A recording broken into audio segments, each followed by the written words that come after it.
అందరికీ నమస్కారం. మనతో పాటుకున్నారు ప్రముఖ ఆధ్యాత్మికవేత్త, జ్యోతిష్య మరియు వాస్తు పండితులు, భారతీయ శంకరపీఠం వ్యవస్థాపకులు బ్రహ్మశ్రీ అన్నవరపు తిరుపతిమూర్తి అవధాని గురుగారు ఉన్నారు. మాట్లాడదాం. నమస్కారం గురుగారు. ఓం శ్రీ మహాగణాధిపతయే నమః. గురుగారు, జనరల్ గా కొంతమంది ఏ పని మొదలు పెట్టినా ఏదన్నా వాళ్ళకి సక్సెస్ రావాలంటే చాలా కష్టపడాల్సి వస్తుంది. కొన్ని ఏళ్ళ కష్టం ఉంటుంది. చాలా కష్టము ఎఫెక్ట్ పెడితేనే అవుతుంది సక్సెస్. కానీ కొంతమందిని మనం చూస్తూ ఉంటాము, మన కళ్ళ ముందే చాలా ఈజీగా చాలా ఉన్నత స్థాయికి వెళ్ళిపోతూ ఉంటారు. సో వారికి అదృష్టం కలిసి వస్తుందో జాతకం కలిసి వస్తుందో ఏంటో తెలియదు. మరి నిజంగా అంటే ఎవరన్నా మంచిగా ఉండడం హ్యాపీ అయినప్పటికీ కూడా మనం నిత్యం ఎప్పుడూ మనం కష్టపడుతూ ఉండి మనకంటే కొంచెం వెనకాల వచ్చిన వాళ్ళు ఒక స్థాయిలో ఉంటే కొంతమందికి జీర్ణించుకోవడం చాలా కష్టంగా అనిపిస్తూ ఉంటుంది. సో చాలా తక్కువ టైంలోనే, అంటే మన తక్కువ టైంలోనే కాదు, కష్టానికి తగ్గ ఫలితం వెంటనే రావాలి, మంచి స్థాయిలో ఉండాలంటే ఏం చేయమంటారు? ఇది చాలా తేలికైన విషయం అమ్మా. ఎందుకంటే మీరు అన్నది మేము చాలా మందిని చూసాం. చాలా తక్కువ సమయంలోనే ఎవరికి అంతంత స్థాయికి వెళ్ళిపోతూ ఉంటారు. ఆ తర్వాత కూడా వాళ్ళు ధర్మగుణాన్ని వదిలేస్తే కింద పడిపోవటం, ధర్మగుణంగా ఉంటారా చూస్తూనే ఉన్నాం. ప్రతి ఒక్క దానికి ఒక్కొక్క మూలాధారం ఉంటుంది. ఇప్పుడు మీరు అన్నటువంటిది ఏదైతే విషయం ఉందో అది రాజకీయ నాయకులకు బాగా ఎక్కువగా ఉంటూ ఉంటారు. అనధికారంలోని పై స్థాయికి వెళ్ళిపోవటాలు, ఇటువంటివన్నీ. దీనన్నిటికీ కూడా అంటే ఎంతమంది మన మీద పడి ఏడుస్తున్నా ఆ ఏడుపు అనేటువంటిది మన కాంపౌండ్ వాళ్ళ దాటి లోపలికి రాకుండా ఎదుటి మనిషిలో ఉండేటువంటి శక్తి సగం మన దగ్గరకు వచ్చేస్తూ వృద్ధి చెందించేటువంటిది కేవలము నల్ల పసుపు అమ్మ. నల్ల పసుపు. ఈ నల్ల పసుపు అంటే మనకు మామూలుగా పసుపులాగా పొడి పొడిగా ఉండదు, అల్లం ముక్కలాగా ఉంటుంది చూడటానికి. మామిడి అల్లం అని వస్తుంది కదండి, అలా ఉంటుంది చూడటానికి. అది ఆ నల్ల పసుపులో మొత్తం 4 విభాగాలు ఉంటాయి. మొట్టమొదటి నల్ల పసుపు అనేటువంటిది అది దొరకడం కొంచెం కష్టసాధ్యం. రీసెంట్గా ఒక 3 అనుకుంటా తెప్పించాల్సి వస్తే ఒక 3.5 నెలలు పట్టిందండి. ఒరిజినల్ దొరకాలంటే. డూప్లికేట్ మనం దొరికేస్తే పెద్ద కష్టం కాదు, ఏముండదు. ఒరిజినల్ తెలియదు కూడా ఏది ఒరిజినల్ ఏది డూప్లికేట్.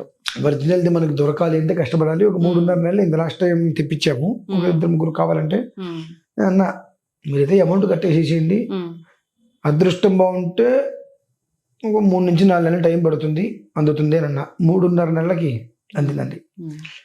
భగవద్ అనుగ్రహం, వాళ్ళు చక్కగా ఉన్నారు, ధర్మంగా ఉన్నారు. కాకపోతే వాళ్ళకి నాకు వచ్చేసింది, అది నా దగ్గర ఉంది, నాకు ఎవరి నుంచి ఎలాంటి ఏడుపులు లేవు కాబట్టి నేను ఏం చేసినా చెల్లుబాటు అవుతుంది అనుకుంటే మాత్రం మొత్తం పాతాళానికి దొక్కేస్తుంది.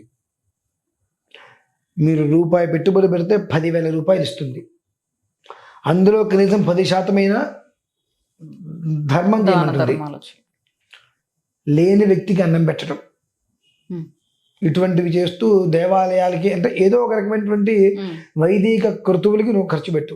నీది కాంతి నీకు ఇప్పిస్తున్నా, అది నీకు అరగాలి అని అంటే ఆ నీది కాంతి విధానాన్ని నువ్వు ఆ 10 పైసలు తీసి పక్కన పెట్టేసేసి, అలా కాదు అనుకుంటే ఇక నీది కాదు నాది కాదు ఉన్నది మొత్తానికి ఎందుకు దొక్కేస్తా.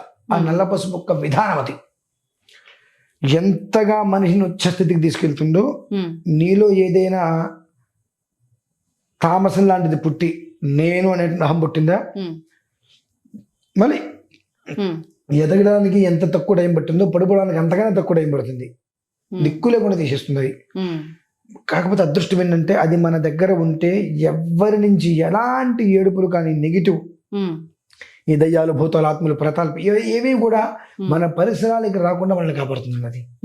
లాస్ట్ టైం మనం ఒక నరదిష్టికి ఒక బొట్టు గురించి ఒక వీడియో చేసుకున్నాం మనం.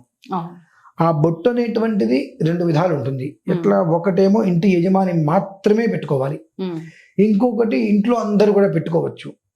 ఈ ఒక్క ఇదేదైతే గనక నరఘోష, నరదిష్టి, నల్ల పసుపు, వీటన్నిటికి ఈ నల్ల పసుపు ఉంటుందో మీరే ఉన్నారు లేదా నేనే ఉన్నా నా బ్యాగ్లో పెట్టేసుకుని నేను ఎక్కడికి వెళ్తే అక్కడికి నా దగ్గర అది ఉంటే నా పరిసరాలు మొత్తం నా కంట్రోల్లో ఉంటుందమ్మా. అంటే మీ దగ్గర కూర్చొని నేను ఏదైనా మాట్లాడితే మీరు నో అనడానికి అవకాశం ఉండదు. నాకు ఇది అవసరం, మీరు చేస్తున్నారంటే ఓకే నేను చేసేస్తా తప్ప నో అనడానికి. అదే 2 రోజులు లేట్గా చేస్తారేమో కానీ చేసేస్తారు.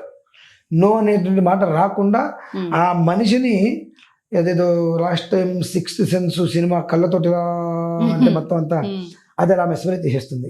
ఉమ్, మాయ కాదు, మోసం కాదు, ఉమ్. అది కూడా నీకు ధర్మకృతంగా ధర్మబద్ధంగా న్యాయబద్ధంగా ఉన్నప్పుడు జరుగుతుంది. నీకు అది ధర్మకృతంగా నీకు ఆ వ్యక్తి నీ ఫైల్ మీద సొంతకం పేరుతో 10 మందికి ఉపయోగపడుతుందంటే మాత్రమే అది నీకు జరుగుతాయి.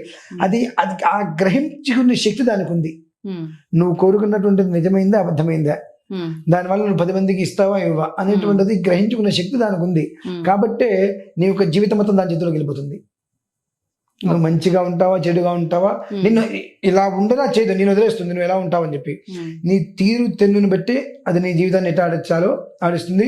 లేదా ఒక క్రమబద్ధంగా తీసుకెళ్ళకూడదు అనేటువంటిది నల్ల పసుపుతోటే ఉంటుందమ్మా. ఉమ్. అది ఒరిజినల్ది అనేటువంటిది కొంచెం కష్టమైనప్పటికీ కూడా ఆ నల్ల పసుపు దగ్గర పెట్టుకుంటే జీవితంలో తిరిగి ఉండదు. నియమ నిబంధనలు ఏమైనా ఉంటాయి గురుగారు మరి వాడినప్పుడు? అది దగ్గర ఉంచుకోవటమే నియమం. అంతేనా? ఉమ్, అది మన దగ్గరికి రావటమే నియమం. ముందు ఉమ్, వచ్చిందంటే అది మన దగ్గర ఉండటమే పెద్ద నియమం. నిబంధన అదే, దాన్ని పారేసుకోకుండా ఉండటం. ఓకే.